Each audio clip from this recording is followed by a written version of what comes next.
Meus irmãos, graça e paz a todos, estamos aqui para darmos agora o pontapé inicial, start, a série de exposições, o livro de Malaquias. Já postamos aqui o primeiro vídeo, dando uma introdução ao livro. Assista para você entender o contexto histórico daquela época do livro. Malaquias é um profeta pós-exílico, assim como Ageu e Zacarias. Lembrando que o povo ficou, por causa dos seus pecados e desobediência, 70 anos no cativeiro babilônico. E depois de 70 anos, Deus usa Ciro, aquele monarca, aquele imperador, dando um decreto para o povo voltar e retornar à sua terra para reconstruir a sua cidade, reconstruir o templo novamente. A maioria do povo não voltou, ficou na Babilônia, porque o povo cresceu, o povo frutificou, o povo, algum deles, tiveram negócios ali, tinham negócios ali, e esses negócios geraram lucros. Então, 70 anos, os filhos já estavam lá, já tinha gerações ali, e eles não queriam largar aquela mordomia e voltar para Jerusalém. E Isaías já tinha profetizado, capítulo 45, antes de Ciro nascer, séculos antes de Ciro nascer, ele já tinha falado, profetizado, que Deus usaria esse monarca para libertar o seu povo. E quando você olha a situação ali no livro de Neemias, ele fica por 12 anos, 13 anos, como governador ali de Jerusalém, a cidade, E quando ele vai embora por um período para Suzã. Quando ele retorna, está no capítulo 13 do seu livro, as coisas estão totalmente diferentes. O povo estava afastado de Deus, o povo estava totalmente aquém, uma frieza espiritual muito grande, uma crise muito grande. E é o mesmo contexto que você vê no livro de Malaquias. E Malaquias, ele é usado por Deus para trazer severos juízos contra o povo, principalmente o descaso do povo em relação à obra de Deus, em relação ao culto, em relação à liderança religiosa, os sacerdotes que estavam liderando o povo de maneira relaxada, aceitando sacrifícios de animais doentes, cegos, coxos, mancos. Nós veremos aqui na exposição desse livro. E Deus chama a atenção. E o livro é interessante porque é um diálogo entre o povo e Deus. Deus pede retratação e o povo, de uma maneira cínica, hipócrita, Senhor, em que nós estamos te desagradando? Senhor, o que nós estamos fazendo de errado? O povo sabia, mas de maneira cínica, está indagando Deus. E Deus vai respondendo. Deus pergunta e responde. Deus pergunta e responde. Esse é a composição do livro de Malaquias. E nós vamos fazer a primeira exposição nos versículos de 1 a 5. Nos versículos de 1 a 5, aonde nós iremos tratar e falar do amor de Deus pelo seu povo. O amor de Deus por Jacó. O amor de Deus por Israel.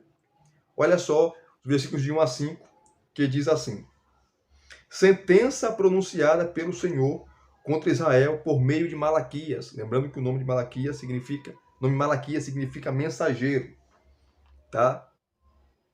Por meio de Malaquias. O Senhor diz: eu sempre os amei, mas vocês perguntam: como é que nos amaste? E o Senhor responde: Esaú era irmão de Jacó, mas eu amei a Jacó e aborreci Esaú. Fiz dos montes de Edom uma desolação e dei a sua herança aos chacais do deserto. Se Edom disser: fomos destruídos, mas vamos reconstruir o que está em ruínas. O Senhor dos Exércitos responderá: eles podem até reconstruir, mas eu vou derrubar outra vez. E a terra deles será chamada terra de maldade, ou da maldade, e o povo contra quem o Senhor está irado para sempre. Vocês verão isso com seus olhos e dirão: o Senhor é grande, e também o Senhor é grande também fora das fronteiras de Israel. A mensagem começa, o livro de Malaquias começa, o livro do mensageiro do Senhor começa, esse profeta, com a palavra peso ou sentença. O livro é uma sentença contra o povo de Israel. É uma sentença contra o povo escolhido. É uma sentença dura, né, contra o povo, para o povo parar de cinismo, de hipocrisia, para o povo parar de ser relaxado com as coisas de Deus, com o sagrado, porque os sacerdotes ali estavam se acostumando com o sagrado. Isso é um perigo quando você se acostuma com o sagrado, quando aquilo vira rotina, quando aquilo vira um hábito. As pessoas, de maneira cínica, vão adorar a Deus, mas o seu coração está distante de Deus. Estão ali só para cumprir um ritual, está ali só para bater ponto, bater cartão. E nos versículos de 1 a 5, principalmente o versículo 1, o texto já começa com a palavra pesada, sentença, pronunciada pelo Senhor contra Israel por meio de Malaquias, porque todos os profetas eram mensageiros. Os profetas traziam a mensagem de Deus para o povo, era o porta-voz. O sacerdote era o mediador, era aquele que era incumbido de ensinar a lei ao povo, de instruir o povo, de trazer o povo de volta para Deus. Era um mediador entre Deus e o povo, por meio dos sacrifícios de animais ali, aonde o pecado do povo era perdoado, era coberto. Só que os sacerdotes, aqui na época de Malaquias, estavam todos desviados, longe de Deus, fazendo coisas terríveis. E automaticamente, assim como é o sacerdote, assim também é o povo. Sacerdotes relaxados, povo relaxado. Liderança relaxada, povo relaxado. Liderança afastada de Deus, povo também afastado de Deus. O povo é a cara da liderança. Assim como é a liderança, assim é o povo. Então, o livro, fala sobre o culto a Deus, o verdadeiro culto a Deus. Deus instituiu, estabeleceu um padrão para ser adorado, para ser glorificado, para ser enaltecido, para ser reverenciado. E o povo, juntamente com sua liderança, eram farinha do mesmo saco, estavam negligenciando o padrão que Deus estabeleceu. Por isso que Malaquias começa seu livro com a palavra sentença. Deus não poderia ficar calado com aquilo que estava acontecendo. E a mesma coisa hoje. Se nós não atentarmos para aquilo que Deus exigiu, para o padrão que Deus deixou para ele ser adorado, não podemos adorá-lo de qualquer forma, de qualquer jeito, com mecanismos, com cinismos, com hipocrisia. Não. Deus deu um padrão, estabeleceu o padrão, um modelo, e nós temos que seguir. Senão a sentença de Deus, o peso de Deus, o peso da sua mão virá contra nós, assim como veio nos dias de Malaquias.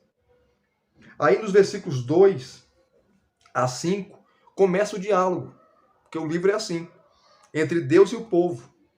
Entre Deus, o pai da nação de Israel, o Senhor, o grande rei, e o povo. Então, o texto começa no versículo 2, com a pergunta de Deus e a pergunta do povo. Versículo 2. O Senhor diz: eu sempre os amei. Eu sempre os amei. Essa é a primeira característica, Esse texto aqui tem aproximadamente 4 características, né?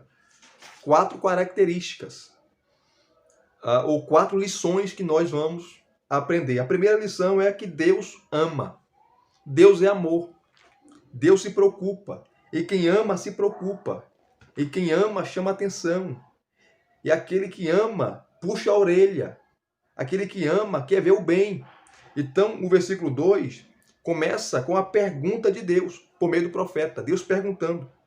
O Senhor diz: eu sempre os amei. Deus ama o seu povo. Deus te ama. Por mais que você esteja numa situação complicada, terrível, de percas, de lutas, de provações, situações totalmente difíceis que você jamais imaginou que você iria passar, né? Porque nossa vida aqui na Terra, nós estamos suscetíveis a todo tipo de problema, de ficarmos doentes, de ficarmos desempregados, né? De perdermos bens materiais, de morrermos. Tá? O sol nasce para todos, queridos, para justos, para injustos. Estamos no mundo, um mundo caído, um mundo de pecado. E a resposta de Deus para mim e para você é a mesma resposta que ele deu ao povo. Eu sempre os amei. Tá? E o amor de Deus não é um amor que é um amor por interesse, mas é um amor incondicional. Independentemente daquilo que você faça, ele te ama. O povo tinha errado, o povo tinha pecado, o povo foi para o cativeiro, o povo foi punido, porque desobedeceu a Deus e a sua palavra, a lei. Mas Deus continua amando, Deus continua com a sua mão estendida, Deus continua com a corda da misericórdia, a boia da graça estendida sobre o seu povo, sobre mim e sobre você. Então, o texto começa dizendo, né, com a declaração de Deus para o povo. O Senhor diz: eu sempre os amei. Eu sempre os amei. Nunca deixei de amar vocês. Aí o povo vai perguntar. Mas vocês perguntam. Na verdade, Deus fala, né? Mas vocês perguntam: como é que nos amaste? Em outras palavras, o Senhor nos ama? Ah, você está de brincadeira comigo, Deus. O Senhor nos ama? Estamos aqui enfrentando uma situação financeira terrível. Não temos dinheiro, não temos comida, uma escassez terrível, né? Não temos mais rei, não temos mais o templo lá de Salomão.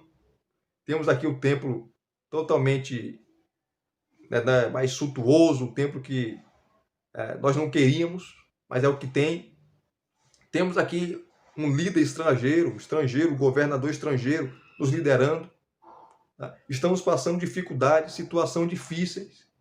E o Senhor vem falar que o Senhor nos ama? Você está de brincadeira. Né? Como é que o Senhor nos amastes? Como é que nos amastes nessa situação?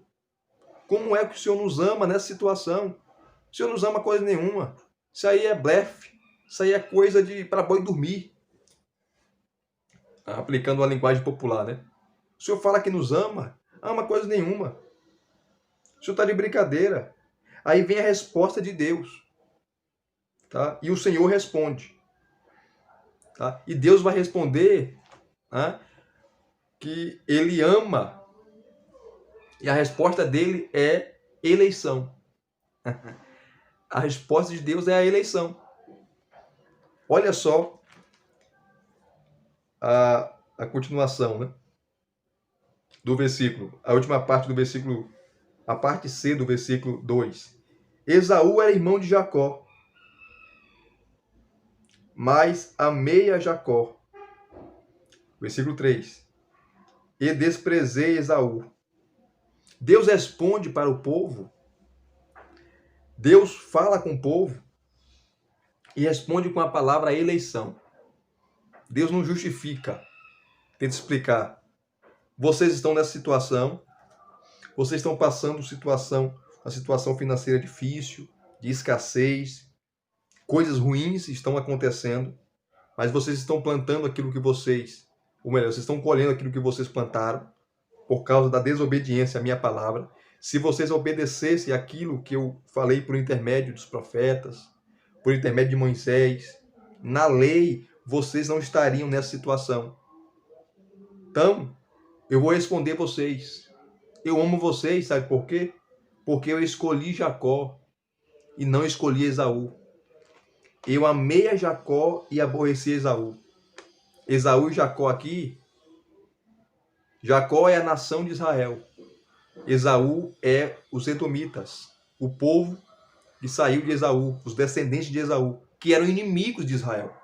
Que nessa época aqui praticamente não existiam mais, os edomitas. E Deus está se reportando a Gênesis, tá? Capítulo ali 25. Engraçado que quando você olha aquela situação, quando Raquel ela estava grávida,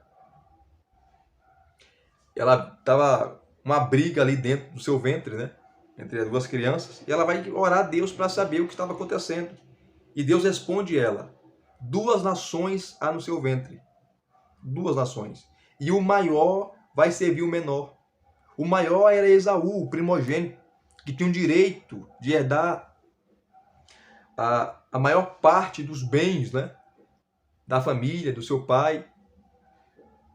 E Jacó era o menor, tanto que Jacó nasceu agarrado, né? Ao pé do seu irmão Esaú. E Deus fala ali que o maior iria servir o menor. Na história, quando você olha a história, você não vê o povo de Edom sendo submisso a Israel. Você não vê. Né? Você não vê o povo de Edom sendo massacrado ali nas rédeas com Israel, Israel reinando sobre Edom. Você não vê isso.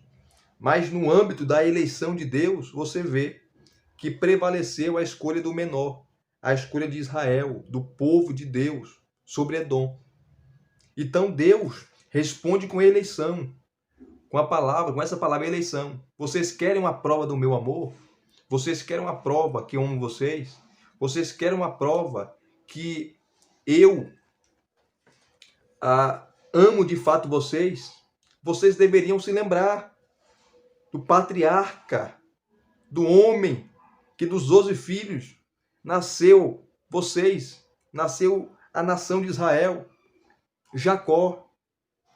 E a maior prova foi que eu escolhi Jacó e não escolhi Esaú. Em Jacó que eu escolhi para ser a semente, tá? Que sairia vocês, que viria esse povo. Vocês são meu povo, vocês são descendentes de Jacó.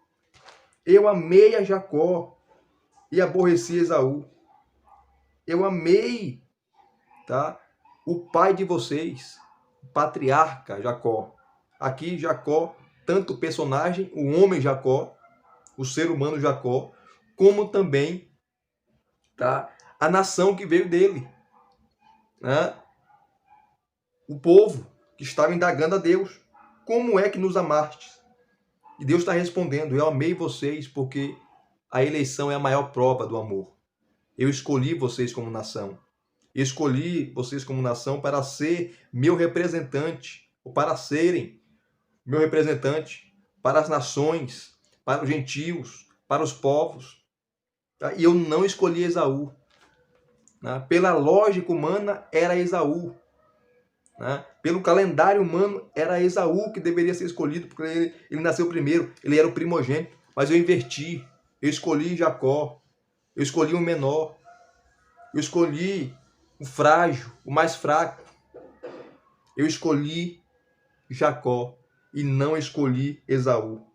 Então você pode estar se perguntando: mas estou numa situação difícil, eu estou numa situação terrível, eu passo prova, não tenho felicidade, é só luta, é só tribulação, é só coisa de ruim que acontece comigo. Como Deus pode falar que me ama? Eu vejo fulano, ciclano, que não serve a Deus, vivendo bem, comendo bem, bem empregado, com uma boa casa, com um bom carro, a família abençoada, com saúde, e eu não. Eu estou doente, minha mulher está doente, meu filho está doente, eu perdi parentes esse ano. Foi só percas. É um ano para esquecer, é um ano para riscar do calendário 2020. Como Deus pode falar que me ama A resposta de Deus é a mesma resposta que ele deu ao povo aqui. Eu escolhi você. Eu escolhi você. Você é meu povo, faz parte do meu povo, que é a igreja. Né? Você está sofrendo, está passando dificuldades, mas calma, isso vai passar. Isso é fase, nada é eterno, nada é para sempre. Isso vai acabar. Calma, as coisas vão dar certo, mas você tem que passar por esse processo. Você tem que passar por isso, porque isso vai te amadurecer. Isso vai criar, né, em você, você vai ficar mais casca grossa, costa larga. Né? As tribulações não é para matar, mas é para trazer a você a memória que você tem um grande Deus, que você não pode confiar no seu dinheiro, que você não pode confiar na sua saúde, que você não pode confiar, né, no seu bolso, mas você deve confiar unicamente em Deus, aquele que te chamou, aquele que te elegeu, aquele que te escolheu antes da fundação do mundo. Amei a Jacó e aborreci a Esaú. A resposta de Deus é a mesma. Eu te escolhi. Aí ele continua, tá? E vai falar de Esaú. Fiz dos montes de Edom, os descendentes de Esaú, uma desolação, e dei a sua herança aos chacais do deserto. Obadias, um livro muito pequeno, né? O menor livro ali do Antigo Testamento. Há uma profecia específica contra Edom. Contra Edom. Que quando Nabucodonosor invadiu a Jerusalém para destruir, né, os edomitas ajudaram a saquear os seus irmãos. Né, porque foi uma briga histórica. Né? Eles sempre eram contra o povo de Israel. Estava sempre contra, para matar, para saquear, para roubar. E Deus, por causa disso, pune os edomitas. Tanto que não existe mais edomitas, acabou. O povo está aí, o povo de Israel, até hoje. Passou por várias dificuldades. Mas onde estão os edomitas? Acabou. Deus destruiu. Deus destruiu. Olha só. Fiz dos seus montes uma desolação. Dei a sua herança aos chacais do deserto. Se Edom disser, versículo 4, fomos destruídos, vamos reconstruir o que está em ruína. O Senhor dos Exércitos responderá. Eles podem até reconstruir, mas eu vou derrubar outra vez.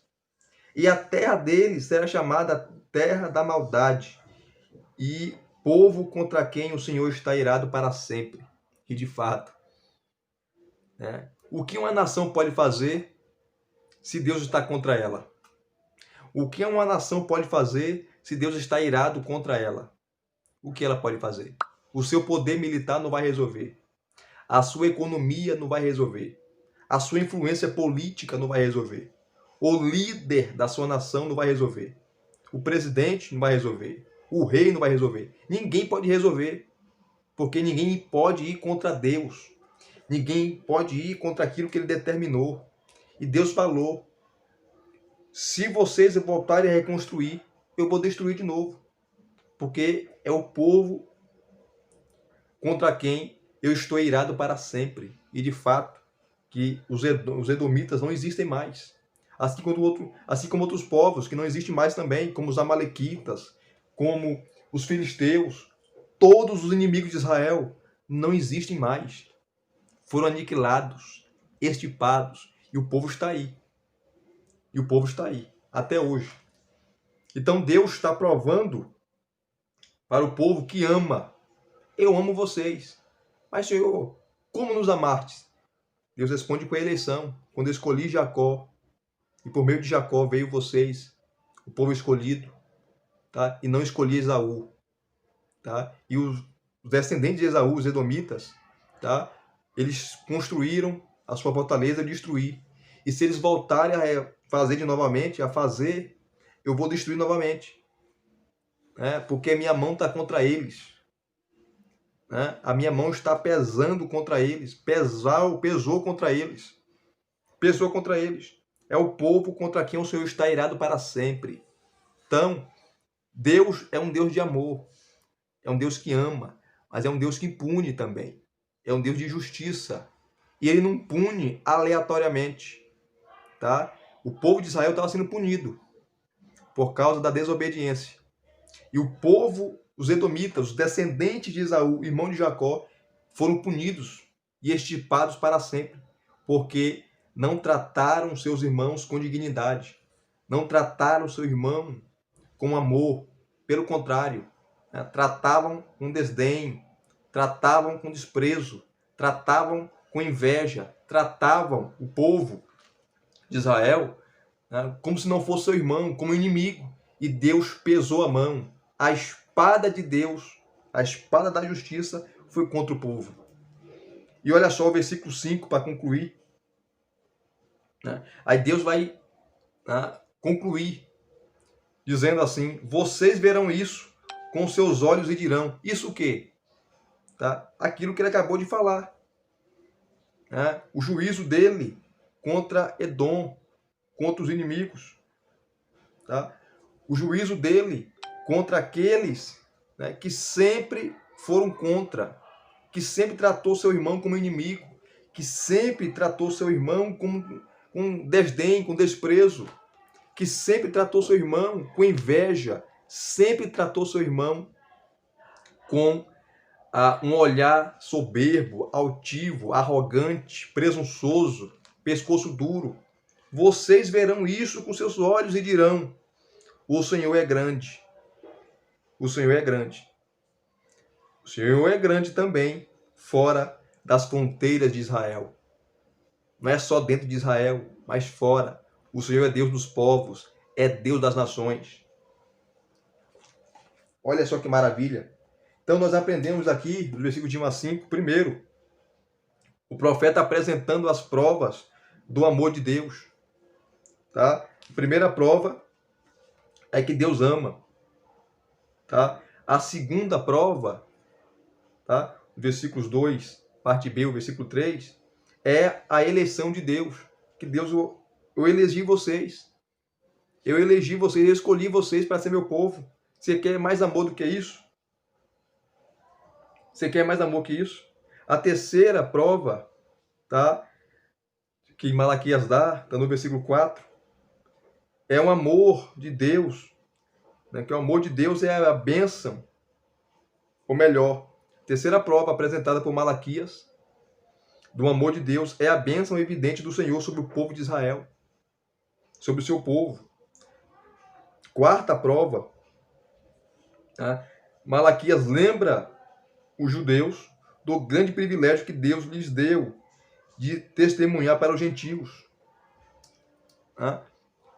O povo estava vendo com seus próprios olhos o juízo de Deus contra as nações, contra os seus inimigos, contra aqueles que se levantaram contra o seu povo, mesmo o seu povo estando em pecado, estando errado, e foi punido por isso, como estava punindo aqui, não estava sendo punido nessa época que Malaquias escreveu. Mas Deus responde que ama o povo. Deus ama, e o amor de Deus contrasta também com a sua justiça. Deus ama, mas Deus não passa a mão. Deus ama, mas Deus não concorda com os erros. Deus ama, mas Deus não trata com... não faz vista grossa. Deus ama, mas pune. Deus ama, mas vem com juízo. Deus ama, mas estende a mão contra. Deus ama, mas coloca a espada de justiça. Deus ama, mas trata com seu povo. Assim também como tratou com as nações que se levantaram contra o seu povo, punindo-as, como fez com Edom, os descendentes de Esaú, irmão de Jacó. E Deus estendeu a mão contra os edomitas e os aniquilou, os destruiu. E aqui nós terminamos essa primeira exposição de Malaquias. E se vocês gostaram dessa exposição, deixe aqui nos seus comentários, deixe o seu joinha, o seu like. Se inscreva no canal se você não é inscrito e acione o sininho para receber todas as notificações. Deus os abençoe. Muito obrigado. Até as próximas exposições.